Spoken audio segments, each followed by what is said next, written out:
Recentemente, Sabine Hossenfelder publicou um vídeo que ela chamou Quantum Hype Goes Crazy, but Why?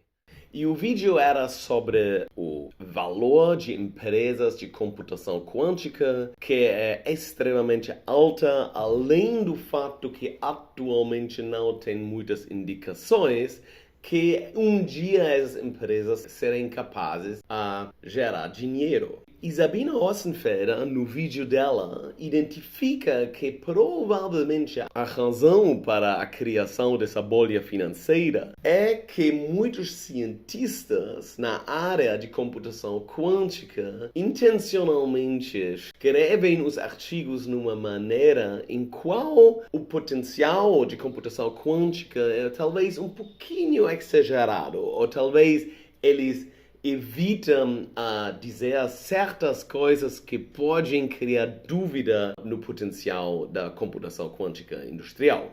E como um exemplo, ela pega uma discussão que tem online, que ocorreu num congresso online, Future of Quantum Computing, o futuro de computação quântica, entre pesquisadores muito renomeados na área de computação quântica. E nesse vídeo você consegue ver que um desses físicos menciona que talvez não é suficiente só sempre escrever a verdade, porque ainda é possível que você escreva algo que é fortemente errôneo, né? Eu posso não mencionar algo e assim criar uma situação em qual o que eu digo não reflete bem a realidade, além do fato que eu não mento. Isso é uma prática bem comum nas mídias e também na vida normal. Pode ser uma criança que está falando com a mãe e quer evitar que algo entre no conhecimento da mãe, ou pode ser que tem pessoas com quem você trabalha, onde você evita mencionar certas coisas e assim às vezes desvia a atenção para algo que talvez não é tão importante. Nessa discussão, um dos pesquisadores diz que ele acha que isso nem é um problema, se ele escreve algo que é correto, tá tudo bem e não tem nenhum problema com isso. Juridicamente falando, isso, pelo menos na Alemanha, não é o caso. Se você fala algo que desvia da verdade, você não precisa mentir para você cometer um crime, se você diz algo fortemente errôneo. Mas então, o ponto aqui é o seguinte, não só na computação quântica temos um problema muito grande com pesquisadores que talvez tenham uma ideia de integridade e da prática de ciência um pouco diferente do que talvez no mundo ideal seria. E por isso eu fiz esse vídeo e com isso eu digo bem-vindo a Massagens Cérebrais.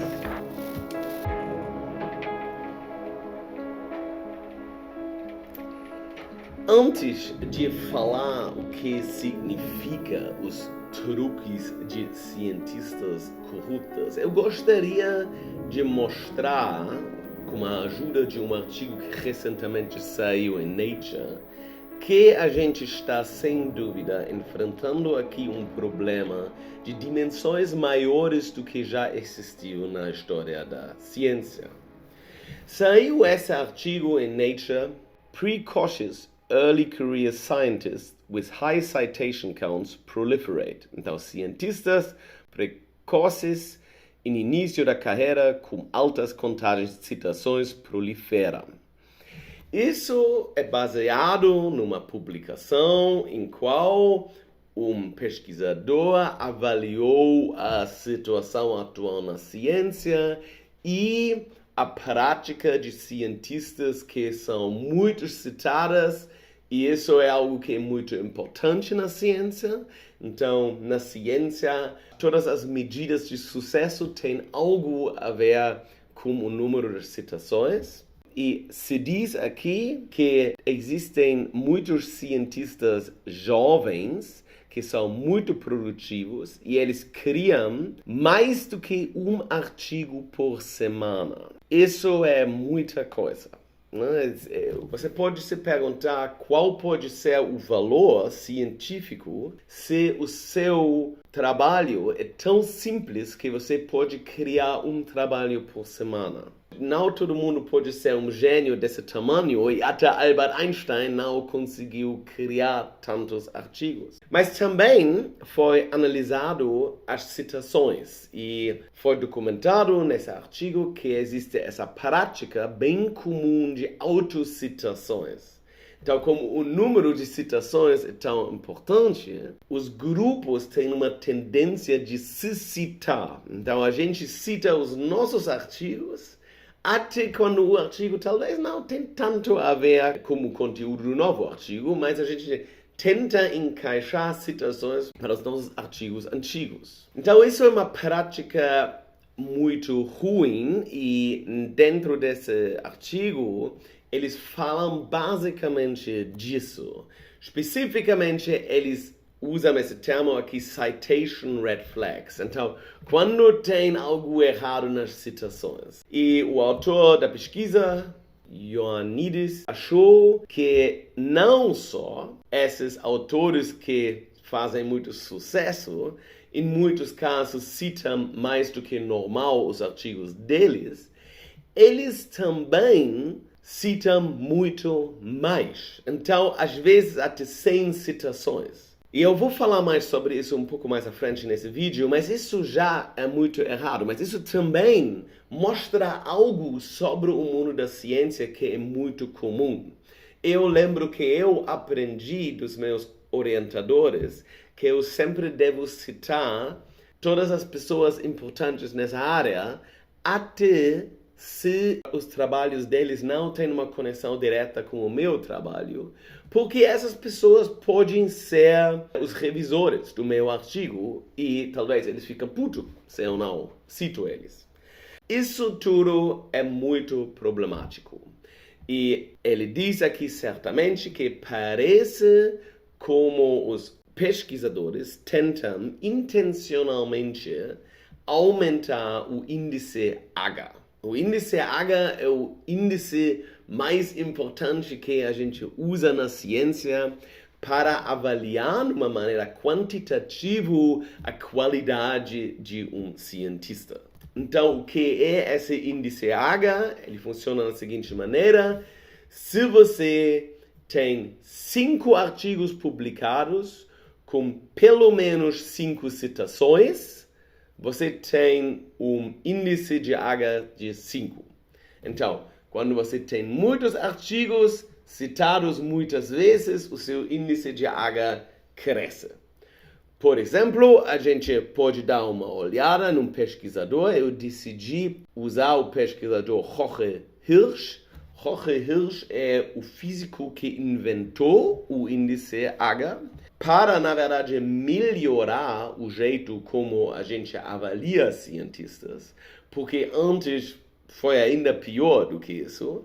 Então, ele, por exemplo, você consegue ver ele no Google Scholar. Aqui você tem todos os artigos dele listados e vocês conseguem ver que ele, por exemplo, tem um artigo, o mais citado, que se chama An Index to Quantify an Individual's Scientific Research Output. Então, isso é exatamente esse artigo em qual ele apresentou a ideia do índice H para a população. Ele foi citado mais do que 15 mil vezes. Isso é muito, muito para um artigo.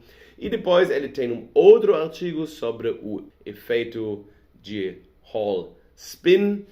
E esse artigo também foi citado muitas vezes. Jorge Hirsch é um pesquisador muito único. Ele fez muitas coisas legais. Algumas coisas dele são menos importantes. Mas se vocês agora olham para a direita em cima, lá vocês conseguem ver o H-Index, o índice H.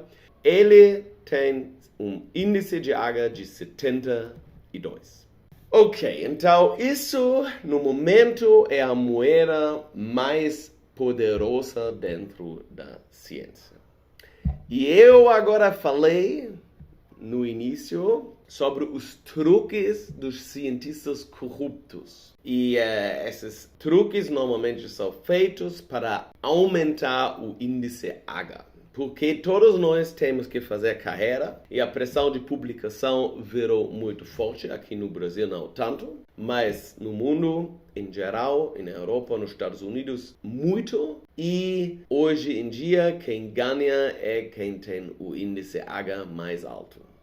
Mas eu usei uma palavra um pouco, talvez, pesada no título desse vídeo, que é a palavra corrupto. Pesquisadores corruptos, cientistas corruptos.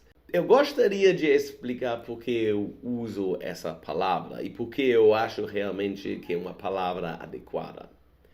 E para explicar isso, eu vou para Aristóteles.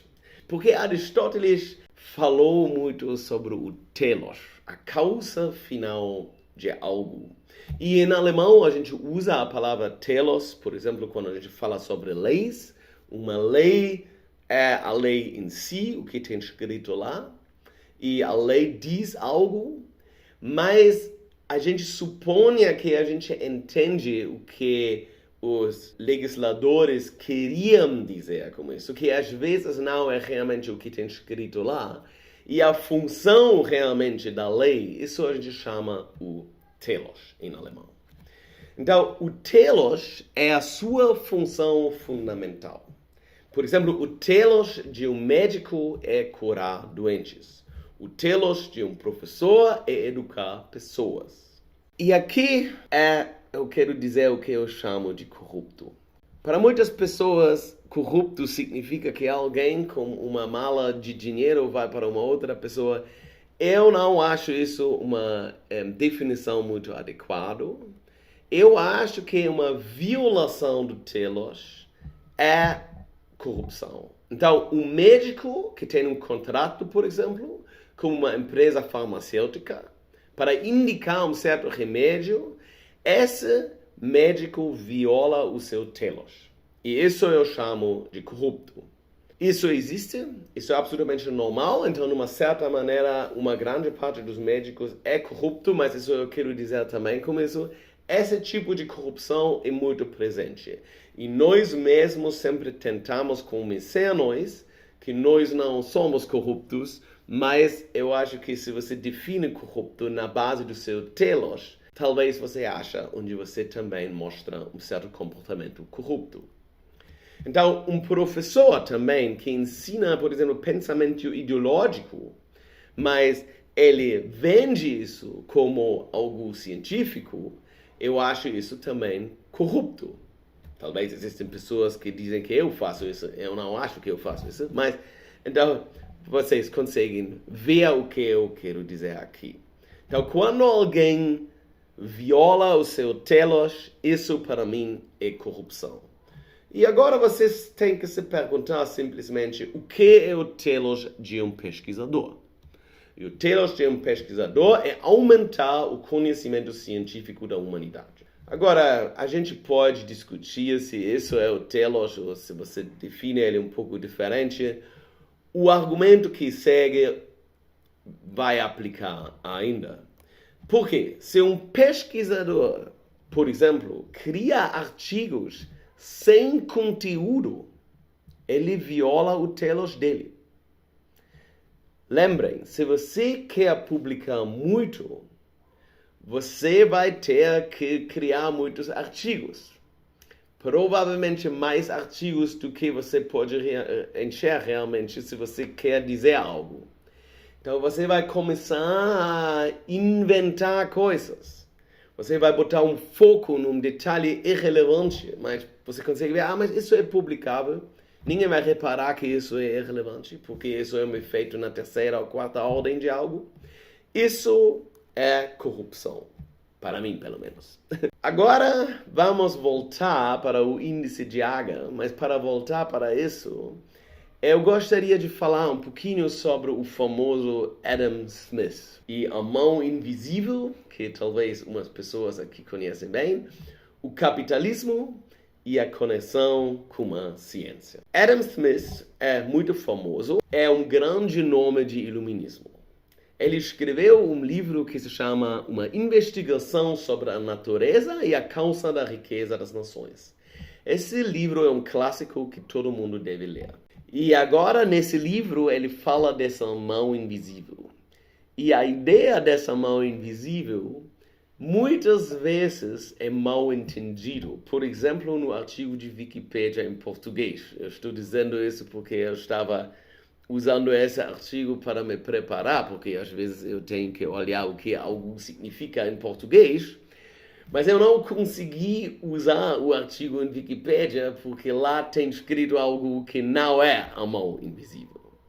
A mão invisível é como um mercado livre automaticamente faz algo que beneficia a sociedade. Isso é a mão invisível. A mão invisível não é, o que tem escrito em Wikipedia, que o mercado se regulariza. Isso faz parte da ideia de capitalismo e tudo, mas isso é outra coisa. A mão invisível é baseado na ideia que você cria incentivos capitalistas.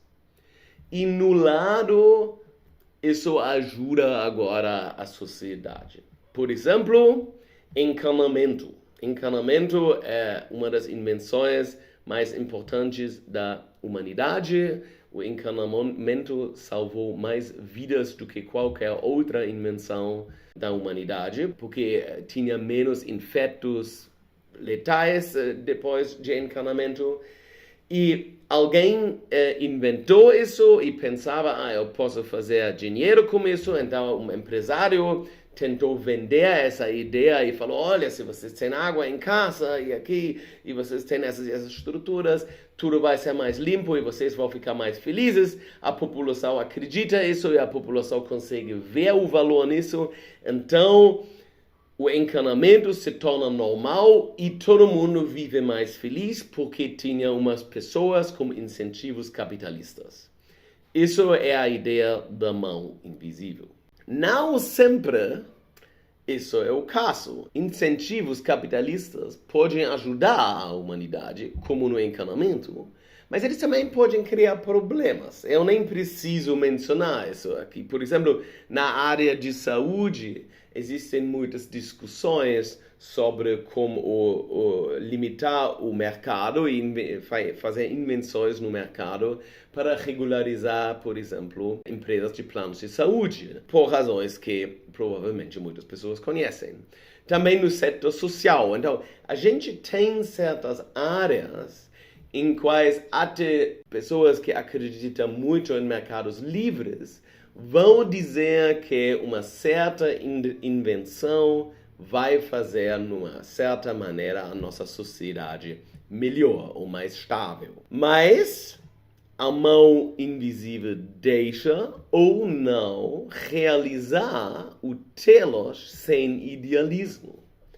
Significa, um professor, se ele é idealista, ele vai fazer o seu trabalho bem. Mas se ele não é idealista, e vamos suponer que a maioria dos professores não é, ele tem um certo incentivo para fazer o trabalho dele razoavelmente bem, por causa de considerações, por exemplo, financeiras. Se eu faço o meu trabalho bem, os meus alunos vão gostar, eu talvez vou sempre receber as minhas progressões, significa o meu salário vai aumentar. Talvez também, se eu boto um pouco de amor nas minhas aulas, eu vou fazer amigos ao longo do caminho.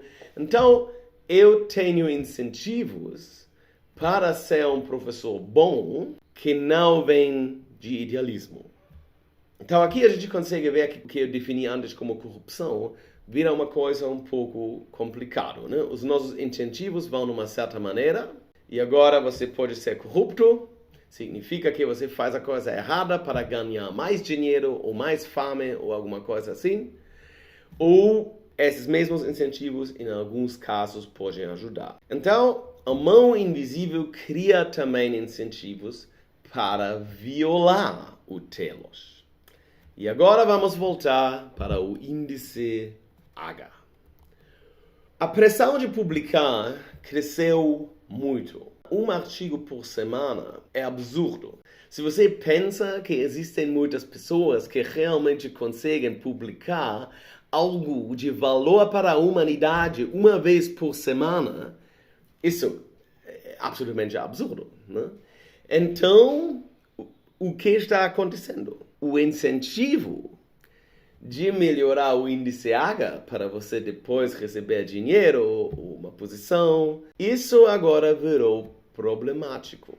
E agora eu vou dar uns exemplos disso. Práticas que obviamente são problemáticas dentro da ciência. Eu já mencionei as autocitações exageradas. Eu vou dizer que na minha área, eu só posso falar da minha área, porque isso é a área em qual eu leio mais artigos, o valor de citações é muito baixo. Muitas vezes as citações são desnecessárias e em muitos casos isso são autocitações.